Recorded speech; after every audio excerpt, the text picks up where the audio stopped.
आज Bharat high speed Vande Bharat express जैसी train के पहिए चाइना से इंपोर्ट करता है। हालांकि ये पहिए कुछ समय पहले तक हम यूक्रेन से मंगाया करते थे, मगर रशिया यूक्रेन वॉर के कारण वहां उत्पाद बंद पड़ गया, जिसके कारण हमें ये पहिए चाइना से मंगाने पड़ रहे हैं। आप देखो कि भारत में भी रेल कोचेस फैक्ट्रीज हैं, भारत में भी रेल निर्माण होता है, फिर इन पहियों में ऐसा क्या खास है कि इन्हें हम भारत में नहीं बना पा रहे हैं, जिसके कारण हमें इन्हें इंपोर्ट करना पड़ रहा है। और यदि आप प्राचीन भारतीय धातु विज्ञान के बारे में भी जानते हो तो ऐसे सब प्रश्न बहुत ही मजबूती के साथ आपके मस्तिष्क में आएंगे। मगर आज के इस संस्करण में समझते हैं हमारे प्राचीन धातु विज्ञान के कौशल को और क्यों भारत आज ये पहिए नहीं बना पा रहा है। अब सबसे पहले तो प्रश्न आता है कि इन पहियों को बनाने में ऐसी कौन सी टेक्नोलॉजी यूज होती है जिसमें भारत सक्षम नहीं है। और यदि सत्य की ओर अच्छे से झांका जाए तो वास्तव में कुछ भी विशेष नहीं है।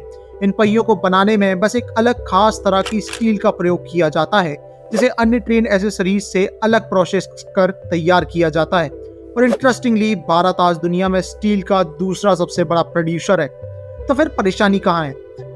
वो भारतीय जिनके पूर्वजों ने कभी ऐसे लोह स्तंभ बनाए जिन पर आज तक जंग नहीं लगती है, क्या वो आज रेल के पहिए नहीं बना पा रहे हैं?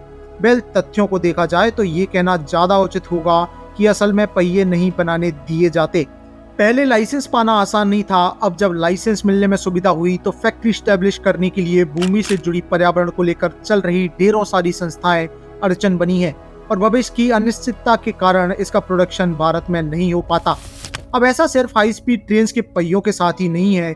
भारत आज और भी कई सारे मेटल्स प्रोड्यूस नहीं करता है, जैसे कि बंदूकों में प्रयोग होने वाला गन मेटल, जिंक, लेड इत्यादि।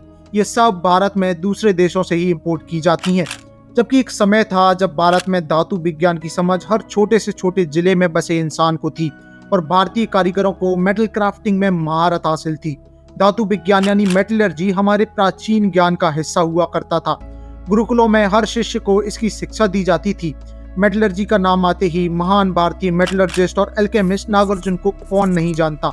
मगर आज उन्हीं महान वैज्ञानिक के देश में हमें रेल के पहियों जैसी वस्तुएं इंपोर्ट करनी पड़ रही है। मगर ये सब स्थिति कोई एक दिन में नहीं आई है।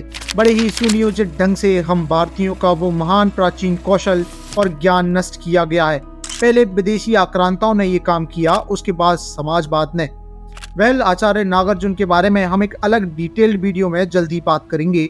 इनकेस वो मिस नहीं करना चाहते तो चैनल को सब्सक्राइब अभी कर लेना। और बेथ साइंस एंड मैथ्स पर आपको ये आवाज फिर सुनाई देगी। जय मां भारती।